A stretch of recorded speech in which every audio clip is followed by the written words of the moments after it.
because they record everything that is said at the White House. It is kept for posterity. All right? So that means in like 300 years, there'll be scholars studying old presidents and the White House, and they'll be like, what was it like 300 years ago? You're like, I don't know, but the Grammys host was terrible. Yes, a total loser, apparently.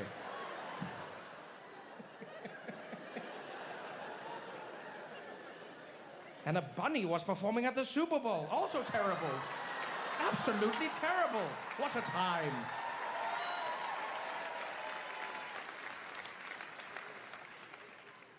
You know, the weird thing about living through history is it's so much less predictable when you are the one doing it. Like, when you read history or when we're taught history, it is often presented as if it was inevitable. You read the stories, you assume that is how they would have always ended because that's how they ended. Like, if I asked most people, do you think the Nazis will always lose the war? They'd be like, yeah, of course the Nazis would always lose the war. And yet at the time, the people who were fighting the war thought that the Nazis were going to win. There was a moment when it seemed like it was in their favor. When you're in history, it's a completely different gambit. Like, whenever I'm in Washington, D.C., I like to go and visit the National Museum of African American History and Culture. And if you've never been, let me tell you, it is one of the most profound experiences you will ever have in your life. It is a museum unlike any other I've ever been to, for a few reasons. You know, one is it is as complete a telling as is possible. I was like, it'll move, it'll change, and it did. The next day, the big topic in the White House was the government shutdown. Right? There was a looming government shutdown. Because you know America's government is always on the edge of shutting down. I mean, at this point, I think you guys should switch to a family plan, right? Well, month-to-month thing is not working out. But they were interviewing the president about this. This is a serious topic.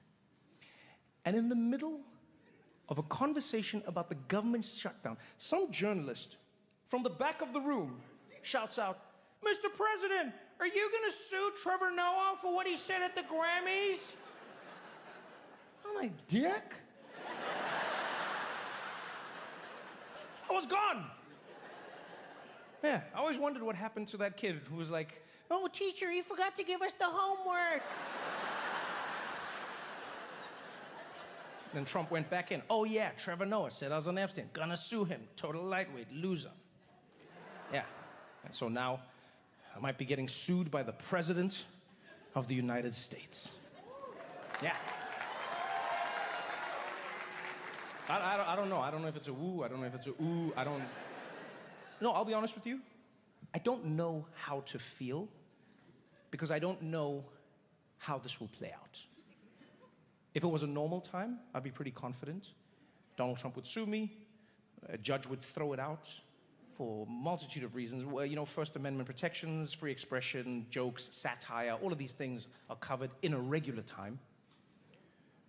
And it would be Donald Trump suing me, whatever. But now it's not Donald Trump. Now I'm being sued by the President of the United States, Donald Trump. And I don't know what that means. Do I appeal? We get to the Supreme Court. I walk in, he's waiting there for me. He's like, say hello to my little friends.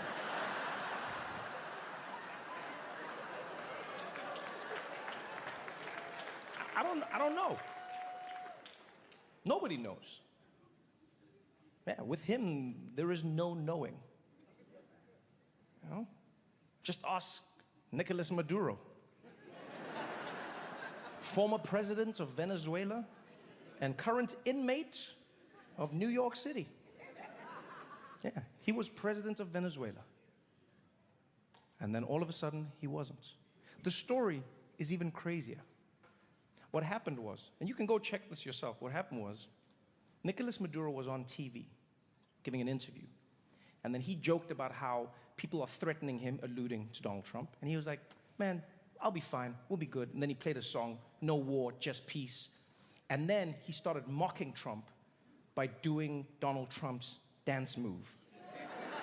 Like the move, singular. Right? Yeah, he did the move. So he came on and then he did the...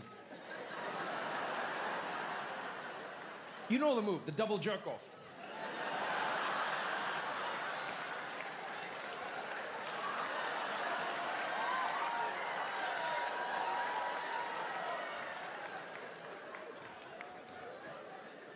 And Trump saw that and he was like, go get that man.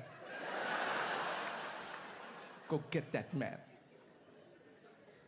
Military went, got Maduro, brought him in, put him in a jail. Not just any prison, by the way. They put him in a prison in Brooklyn. The same prison where they are housing Diddy.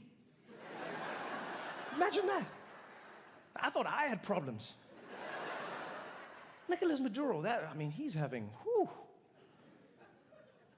Imagine the irony of his situation. He was witnessing America rolling out the most brutal deportation campaign ever. And in the midst of that, you're the one immigrant they import.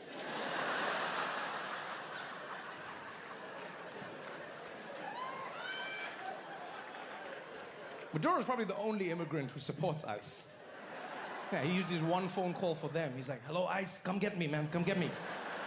Yeah. No, come on, I'll fly myself. Let's work together. Come on, we can do this, guys. We can do this.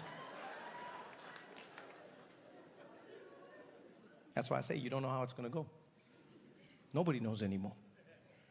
What a crazy twist of fate. Can you imagine? For decades, you ruled your empire with an iron fist. You terrorized people around you. You were violent, never held accountable. And now, they've taken away all your oil, and you're in the same prison as Nicolas Maduro.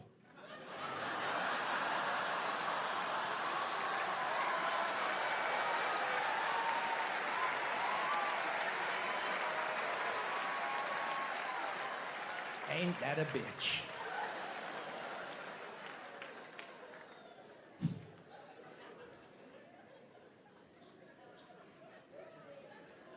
The one silver lining of this whole situation is that now would be the perfect time for an alien invasion. There's no good time. I think we can all agree on that for us. Right? We know we don't stand a chance. If they can travel through space-time, our weapons mean nothing. We're probably just going to annoy them with our guns. Pew, pew, pew, pew. You know, they're gonna get here, and we've seen how it turns out, right? They fly in, right? They're gonna blow everything up. We've watched Independence Day. We know how this happens, right? Yeah, and even if Will Smith helps, he can only slap like one at a time, you know?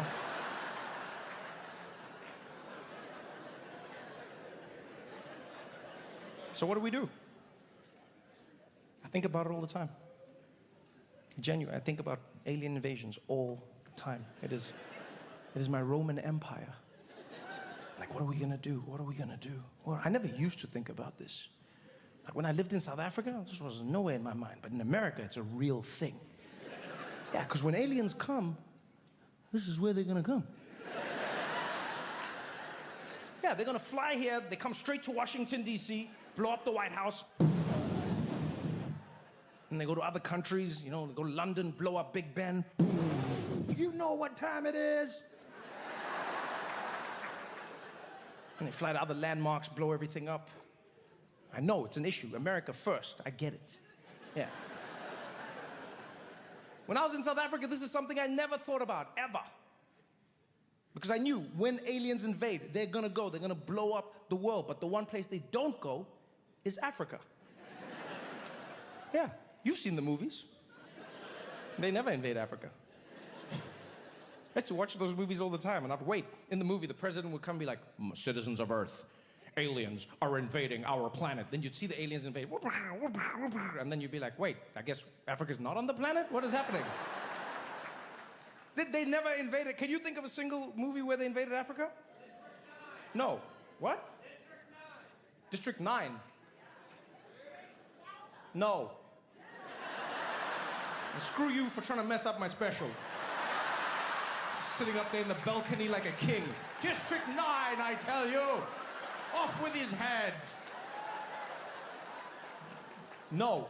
District 9, it's a good attempt, but no. If you remember the plot of District 9, the aliens didn't invade Africa. The aliens crash landed in Africa. And then they spent the rest of the movie trying to escape. because we don't mess around.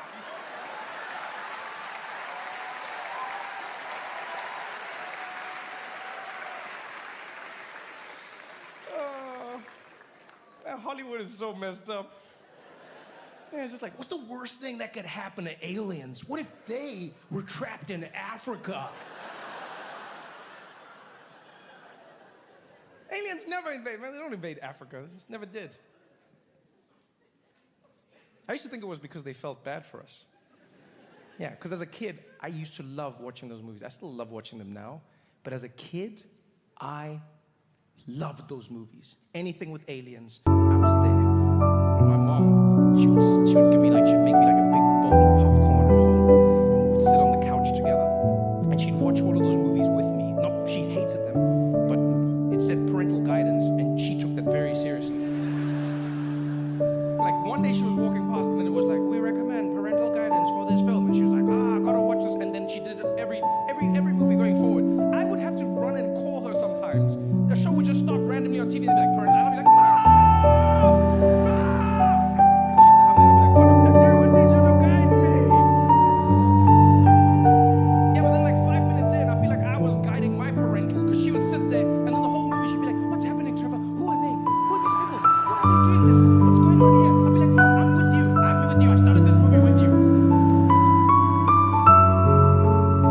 So she would make me like a big bowl of popcorn, and we'd sit there, and then the movie would start, and the alien invasion, they'd be like, aliens are invading Earth. And the aliens would fly in, you see them blowing everything up, and I'd be there with my popcorn like, first world problems.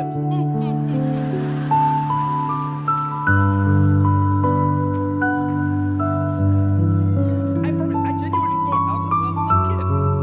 If you ask me, like, how come you never see them in Africa? I was like, oh, because they feel bad. I thought the aliens felt bad for Africa. You know, there'd be a ship that would fly over each continent to blow it up. And then there'd be one over the African continent, 2 aliens in the cockpit, like, prepare to launch photon lasers. You get ready on your command. 3, 2, 1. Wait, hold on. I think we already did this continent. I think we've been here. Negative. We've never been here before. Blow it up. What am I blowing up? Look at this shit. Something already happened. What the hell's going on here, dude? What am I supposed to blow up? Who did this? I don't know. Checking now. Beep, beep, beep, beep, beep, beep. It says it was the British.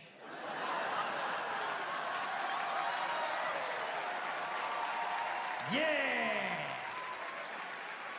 Take that, Great Britain.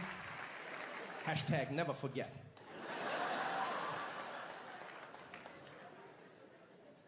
Now, those alien movies, man, they made my day, but they terrified me. Because every time it didn't go well, the aliens fly in, they conquer the Earth, we win by luck, because it's a movie, but in real life, I don't know. It's not good. We have no chance. If aliens invade, we have no hope. Or at least we had no hope. Now there is. And it goes by the name Donald J. Trump. Whoever he may be.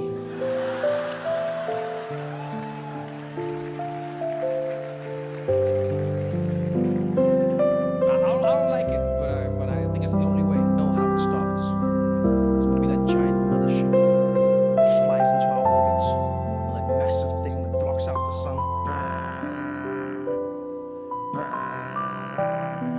They have a giant speaker under the ship that plays the music and creates the ambiance. Yeah, there's one alien on the inside playing a little organ. He's just like, they're not ready for this one, B. Haha, yeah. And then they park the ship outside, and they send a little scout ship down to give us the bad news. The one that lands like, and they come out, take me to your leader. All right, and they meet the leader, kill the leader, and then it's done. Yeah, they normally pick the most annoying alien for that job. Right? You got to be a specific type of entitled to just believe you can speak to the leader. Like, who are you? So on the alien ship, they'll normally pick the Karen alien. They'll be like, all right, chatting to each other like, who are we gonna send down to this planet? Let's send Karen. She's the best for this. Karen, you're going down. Oh my God, why is it always me? I hate this so much.